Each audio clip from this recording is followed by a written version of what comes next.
Assalamualaikum warahmatullahi wabarakatuh. Eh, Kami dari kelompok 8 akan mempresentasikan terkait materi kelas 4 semester 2. Oke, perkenalkan, nama saya Rio Fendi Pradana, NIM 203190294.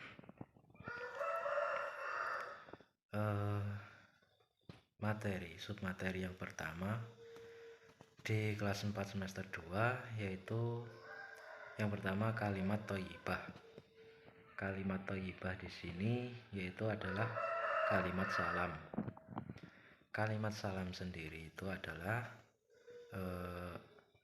kalimat Assalamualaikum warahmatullahi wabarakatuh, yang artinya semoga keselamatan tetap terlimpahkan kepada kalian. Keutamaan dari kalimat salam itu sendiri yaitu ketika kita mengucapkan, para malaikat, nabi maupun rasul dan penghuni surga akan memberikan sapaan kepada kita. Terus yang kedua yaitu mengikat persaudaraan. Yang ketiga menumbuhkan rasa saling mencintai di antara muslim. Terus salam itu sendiri itu ada waktunya ketika kita mengucapkan salam. Yang pertama yaitu ketika bertemu orang lain. Yang kedua yaitu berpisah setelah mengadakan pertemuan. Terus yang ketiga yaitu ketika kita memasuki rumah, gedung sekolah maupun madrasah maupun majelis. Terus ketika kita memulai pertemuan, alangkah baiknya kita juga mengucapkan salam. Terus submateri yang kedua yaitu adalah Asmaul Husna. Asmaul Husna, Assalam dan Al-Latif. Assalam itu sendiri itu artinya adalah yang maha sejahtera. Artinya yang mana Allah di sini itu tidak adalah zat yang tidak membutuhkan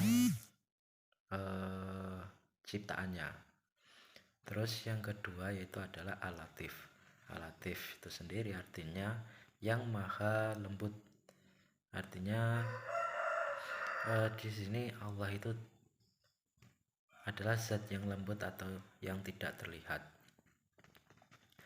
Terus dalam mengamalkan nilai-nilai Assalam dan Al-Latif dalam kehidupan sehari-hari antaranya yaitu membiasakan diri dengan mengucapkan salam, terus bersikap ramah, terus bersikap lemah lembut dan sebagainya. Submateri yang ketiga yaitu adalah beriman kepada nabi, seperti yang ada pada rukun iman yang keempat, yang mana bertakwa, beriman kepada nabi dan Rasulullah. Terus dijelaskan lagi dalam surat Al-Anbiya ayat 7, yang mana kita sebagai umat Islam harus meyakini bahwa nabi dan rasul itu adalah utusan Allah. Terus nabi dan rasul itu sendiri yang wajib kita imani itu ada jumlahnya ada 25. Yang pertama yaitu Nabi Adam. Beliau adalah manusia pertama yang diciptakan oleh Allah. Kemudian ada Nabi Idris, Nuh, Hud, Soleh, Ibrahim, Lut, Ismail, Ishak, Yakub, Yusuf, Ayub, Zulkifli, Sulaiman, Ilyas, Ilyasa, Zakaria, Yahya, Isa, dan yang terakhir yaitu Nabi kita, Nabi Agung, Nabi besar, Nabi Muhammad SAW. Terus cara kita meyakini adanya nabi, yang pertama yaitu membenarkan terkait ajaran-ajaran yang dibawa oleh nabi. Terus tugas-tugas nabi itu sendiri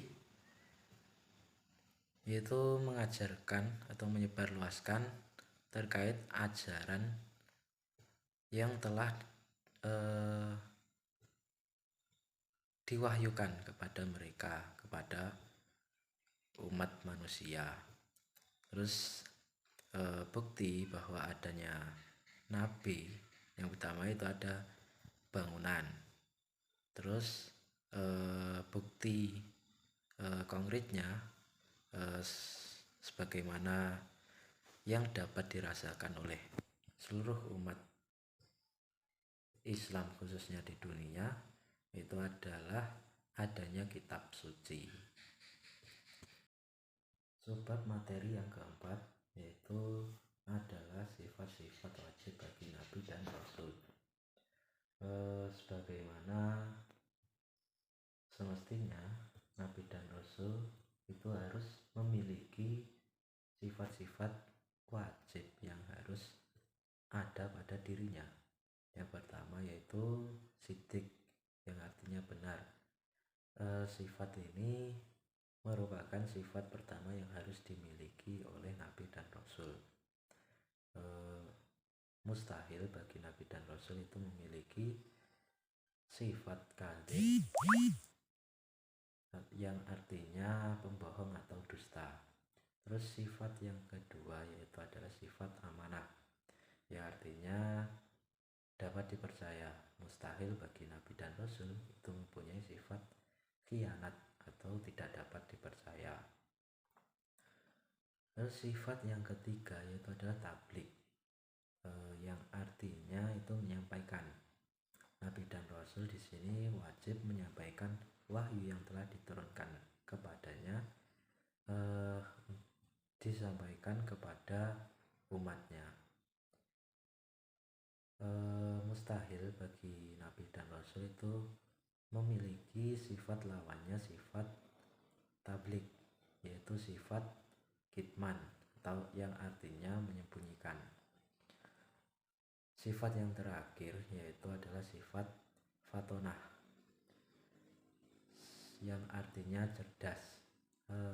Nabi dan rasul itu wajib memiliki sifat ini karena nantinya nabi dan rasul akan menyampaikan ajaran-ajaran yang atau wahyu yang telah diturunkan oleh Allah kepadanya kepada manusia.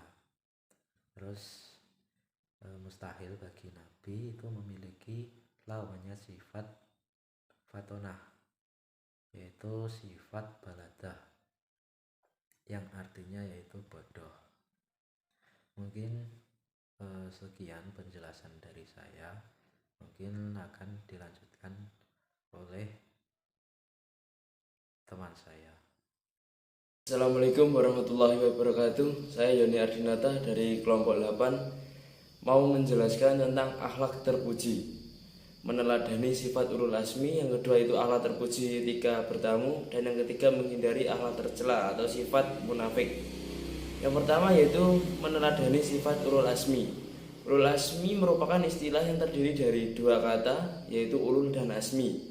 Ulul azmi sendiri mempunyai arti memiliki, sedangkan azmi adalah keteguhan hati atau tekad yang kuat. Jadi bisa dikatakan bahwa arti dari ulul azmi adalah seseorang yang mempunyai kesabaran, ketabahan, serta tekad yang kuat dalam menjalankan semua tugas untuk menyebarkan ajaran agama Islam. Sifat-sifat nabi ulul azmi yang wajib diteladani ada 4. Yang pertama yaitu as-sidik, memiliki arti jujur dan benar. Ini artinya para nabi dan rasul ulul azmi selalu memberikan perkataan yang benar dan jujur. Yang kedua itu amanah, memiliki arti bisa dipercaya. Para nabi dan rasul selalu menjelaskan tugas sesuai dengan apa yang diperintahkan oleh Allah Subhanahu wa taala. Yang ketiga yaitu fatona, yaitu artinya cerdas. Para nabi dan rasul mempunyai sifat cerdas dalam menjalankan tugas serta tanggung jawabnya sebagai nabi dan rasul. Sifat rasul terakhir adalah tabligh, yang artinya menyampaikan. Sifat ini selalu dikaitkan kepada nabi dan rasul yang selalu menyampaikan wahyu serta ajaran Islam kepada umat manusia. Yang kedua, saya akan menjelaskan tentang etika bertamu. Etika bertamu yang pertama yaitu memperhatikan waktu berkunjung. Ada 3 waktu yang dilarang untuk berkunjung, yakni sebelum sholat subuh, waktu tidur siang, dan setelah sholat isya. Yang kedua yaitu mengucapkan salam dan meminta izin. Dalam hadis riwayat Abu Daud dan Tirmizi diceritakan bahwa Rasulullah SAW pernah menyuruh sahabatnya keluar rumah karena lupa mengucapkan salam sebelum masuk rumah. Yang ketiga yaitu posisi berdiri dan tidak menghadap pintu masuk saat mengetuk pintu. Sebaiknya posisi kita miring dan tidak menatap langsung ke pintu masuk. Dan yang keempat, tidak mengintip dari jendela. Seringkali saat tidak ada jawaban, reaksi spontan kita adalah mengintip melalui jendela. Ternyata hal ini tidak baik, bahkan Rasulullah mencela siapapun yang melakukan itu. Selanjutnya, saya akan menjelaskan tentang sifat munafik. Sifat munafik adalah bersikap berbeda antara yang ditampakkan dan yang disembunyikan dalam diri. Sifat munafik sendiri ada 3 ciri-ciri. Ciri-ciri yang pertama itu apabila berkata dia berdusta. Dusta atau bohong adalah tindakan yang tidak disukai oleh Allah. Ada banyak motif kenapa orang bisa berbohong. Terlepas dari itu, berbohong sudah pasti suatu tindakan yang dilakukan seseorang dengan sadar agar lawan bicaranya percaya dengan apa yang dikatakannya. Ciri-ciri yang kedua, jika membuat janji dia menipu. Menipu adalah salah satu sifat orang munafik, kebalikan dari setia atau memenuhi janji yang menjadi sifat orang mukmin. Memegang janji merupakan bagian dari iman yang merupakan cahaya di dalam hati, sedangkan mengingkari janji adalah kegelapan. Ciri-ciri yang ketiga yaitu jika berjanji ia berkhianat. Berkhianat adalah lawan dari amanah. Jika amanah adalah melaksanakan kewajiban yang sudah disepakati, maka khianat adalah berlaku curang atau membatalkan kewajiban. Sekian presentasi dari saya, kurang lebihnya mohon maaf. Wassalamualaikum warahmatullahi wabarakatuh.